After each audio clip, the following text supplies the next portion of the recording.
Bob Jensen. He's got a lifetime of writing under his belt. Doing a little bit of digging about Bob, initially I found all kinds of stuff from music, some longer form stuff, and poetry, which I believe Bob is going to share with us today. Bob joins us right now from PEI, and I'm going to unmute him. Here we go. Bob, how are you? Hey, good. How are you? Very good. It's nice to see you. It's nice to connect. I know it's not as good as being here in Norris Point with us, but hopefully we can make that happen soon. Yeah, I wanted to go to Gross Morne National Park for my whole life, so I was very excited at the thought of going there in May. And of course, everything has been canceled. But in this case, it looks like it's more of a postponement than a cancellation, and I think I'll be there next year. So I'm already looking forward to that. Yeah, we're looking forward to that too. I think we should get right into it, Bob. So I'm going to hand it over to you to take the reins for a little bit. Sure. Okay, well, I have a little poem here that I wrote quite recently. I was touring in Australia with Scottish guitarist Tony McManus, and we did a show at a place called Newfoundland. And we stayed with the people who put the show on for a few days after we completed our performance. And they had 4 acres of what I could only describe as their own private botanical gardens, with a creek that had platypus in it. And they have wallabies that come out at night. And there were parrots and echidnas, and it was beautiful. And I went down by the creek to write some poetry, and there was a tree there that had fruit on it that I didn't recognize. And it seemed to me like the Garden of Eden. I kept waiting for a snake to come and offer me a piece of the fruit. So I decided to write a poem about the place. And very quickly, a couple of years ago, I wrote a book of 100 poems interpreting the paintings of the Franco-Russian artist Marc Chagall, who I've loved since I was a child. And some of those poems were written in the form of letters to the artist. And I enjoyed that so much that I still sort of keep in touch with Chagall, so to speak. And so this poem from the Garden of Eden in South Australia is a little letter to my artist friend, Marc Chagall. Dear Chagall, I am sitting in a garden, Marc, where the fruit upon the vine is strange and nameless. Heavy laden boughs above the creek, where ripples hide and wait for it to fall. A purple-breasted swamp hen has risen from the rushes, the sacred heart of Audubon, in this, the middle of the day, the middle of the night, the autumn sun of mid-March, crisping up the gum trees against the sky like a razor, pasting them to blue that is beneath me here and all around the sun. Eucalyptus, Marc, white berries and clicking in the trees, and on the wind, a whistle, soft as an Apache signal, given to alert me to some secret I may never guess nor ever comprehend.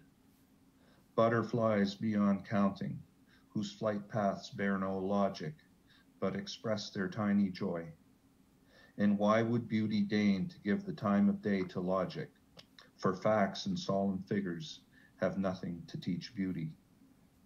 And all at once the sky explodes, corellas, snow white, chattering, Antipodean doves against the sun, in whom the Father is well pleased. I am waiting in the sunshine for the dusk, for wallabies, echidnas, and the platypus who hides in these dark waters.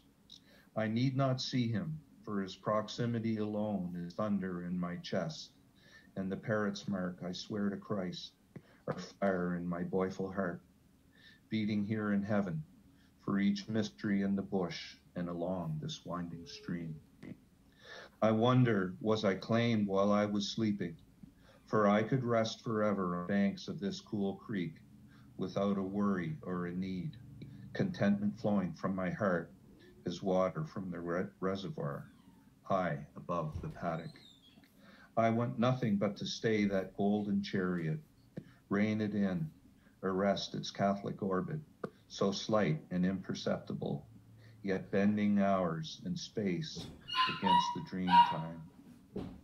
Soon Chagall the ibises will roost upon the pines above the stony creek, where flakes of gold may still be found, reflecting back to heaven, the light below this world, where I am fairly hanging towards the Southern Cross, nailed there to the firmament, not by Roman soldiers, but by God in the beginning, as it was and ever shall be, world without end. Amen. Your most affectionate friend in poetry, Bob. Wow. Thank you, Bob. Thank you for that. Thank you. I'm curious about what is it? I mean, I'm getting a little bit from your work, but can you talk a little bit about the paintings of Marc Chagall and talk about what draws you to them or drew you to them initially? Well, when I was a little kid, I don't know, I was maybe 8 or 9 years old, I watched a CBC special on Chagall, and I just absolutely loved it. And from that point on, anytime I could find a book or just anything with pictures by Chagall, I would seek it out. And it's really funny what happened. I decided to write this book of poems interpreting his paintings after writing an initial poem. And then I just happened to have been slated to go to Montreal for 5 weeks. And I thought, geez, I should check and see what's happening at the Montreal Museum of Fine Arts, because I'm a big art fan. So I went online, and lo and behold, there was a massive Chagall exhibition happening all winter, some 350 pieces, including, I don't know, there must have been over 100 major canvases. And so I was very excited. And I remember the first time I walked into the gallery, the lights were muted and they had klezmer music on. And in the first gallery, there were these stunning paintings, and I just started to weep. And I just walked around from painting to painting with the tears streaming down my face. And what struck me then is what's always struck me about Chagall is, I think if people are looking for meaning in Chagall paintings, they shouldn't look past joy and love and beauty. And, as I said in the poem I just read, logic, what's the line that, logic has nothing to teach beauty. And Chagall paints in a way that is very childlike. And, he'll have a picture of a man and woman on their wedding day, and then there'll be a rooster, off on the side, and then maybe something floating above them. There is no logic to it. But the point to me is, if it's so beautiful, it can bring you to tears. Who cares about logic? I think what Chagall does is he expresses beauty in the most tender possible way. He expresses love and affection. He maintained a childlike sense of wonder through his whole life. And I think, those are the foundations of all art. I think to have a sense of wonder is a huge part of what makes people want to paint, write music, write poetry, novels. And I still have that sense of wonder. When I go to a pond and I see the frogs and the little creatures, and I go back to being a 10-year-old boy. And to me, that's one of the greatest gifts that I feel I've been given, is that I've been able to hold on to a sense of wonder way past my childhood, because I'm 60 now.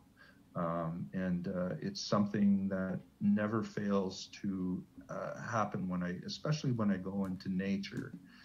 as that sense of wonder rushes back. I can feel my heartbeat quickening. So that's what attracted me to Chagall. It was this incredible expression of joy and beauty and love, and he is a true genius when it comes to mixing colors as well. I never liked the color red until I went to this exhibition, and there were some paintings that were almost exclusively in red and orange, and I thought, my God, he's taught me to love red.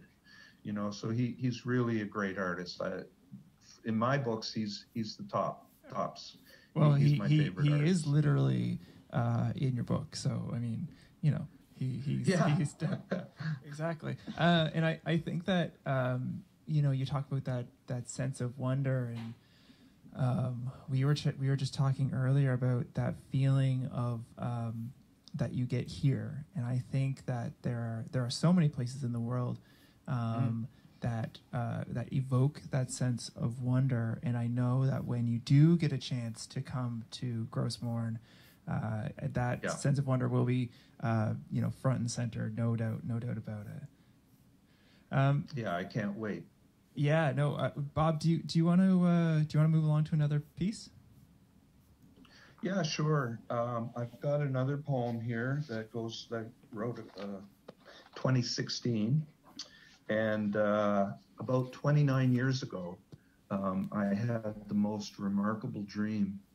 And all this time later, I still take comfort and solace from that dream.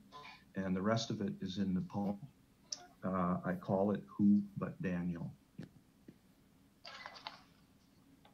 I saw him in a dream so many years ago, laughter beyond measure from that small aortic flow. Even now, I cannot help but smile as I recall the way I knew his heart on that rainy night, that fall. My voice was in his laughter, and his joy was in my soul. His love was in my breast, like the bonfires warming coals. And when I shook the sun and bade him wake the lazy day, still I felt his laughter, and it kept the rain at bay. All day long I wondered who the laughing child could be, for I could not place his eyes, but his soul was known to me. And though he never spoke a word, his message was quite plain, that his heart was full of living, that his joy was unrestrained. And who could solve a dream like this but Daniel in the den? How does a soul know what to choose to show the love within? But that night the rain kept falling, and his laughter left my ears, and it was the darkest evening, watered with the cruelest tears. For the hopeful place that we had set for one is yet to come would be taken from our table before the morning sun. Our tears were like November's darkened days of frozen rain, and the searing air we breathed, splinters pulled against the grain. And when the skies had cleared and the tears had drained away, I thought back to the recent dream I'd had upon that day. A laughing little boy without a single word to say, unbridled in his joy, like the leaping trout's ballet. Perhaps he made a shallow dive into the living stream, but still he saw the eddies where the sleeping rainbows dream. Perhaps he saw the sorrow that was coming on the dawn, and perhaps he let me know that the journey was still on. For who would share that dream but my Daniel in the den? And who knows what a soul might choose to show the love within. Thanks. That's it. Beautiful, Bob. Thank you. Thank you.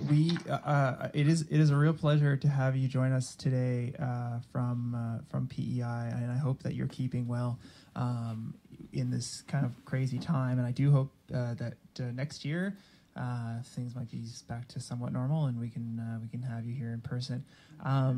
Is there something before you go? I just wanted to ask, like,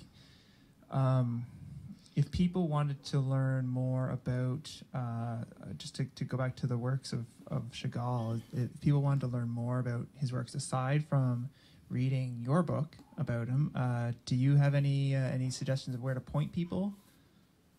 Well, my book has not been published yet. It's in the hands of my agent, and he's pitching it to publishers around the world. But I mean, I would just say, go online and Google some Chagall images, and that will lead you to, various articles. And I think the first thing you'd like to do if you're interested in Chagall is just look at the work. So there are hundreds of his works, on the internet. And in terms of, I know there are a couple of good biographies, and I've got a couple of books in the house, but they're not particularly remarkable. Mm-hmm. I would just say, do a little searching, look at the paintings, and see where that leads you. It's really very beautiful stuff. Yeah, let the work speak for itself to begin, I'd say. Hey. Yeah. Excellent. Bob, we that about does it for us, and we've got a lot more on the go today, so we're gonna have to mosey on. Okay. So thank you very much for this. We appreciate it a lot, and like I said, in a year's time, hopefully you're here looking out at the bay with us. I sure hope so. And one last thing I'd like to say is that my current audio book is called Prayer to Morning. And it's spoken word poetry with a lot of music and what I call soundscapes, for lack of a better word. And it's everywhere. If you just Google Bob Jensen poetry and music, my Tumblr site and everything will come up. And all of my stuff is on Spotify and all of the other live streaming services. Excellent. That's where to go. So thanks very much for having me. Okay. Yeah, thanks for having me, and I can't wait to get out there next year. Yeah, we can't wait either. Take care, Bob. Thanks, Bob. Okay, God bless. Thank you. All right.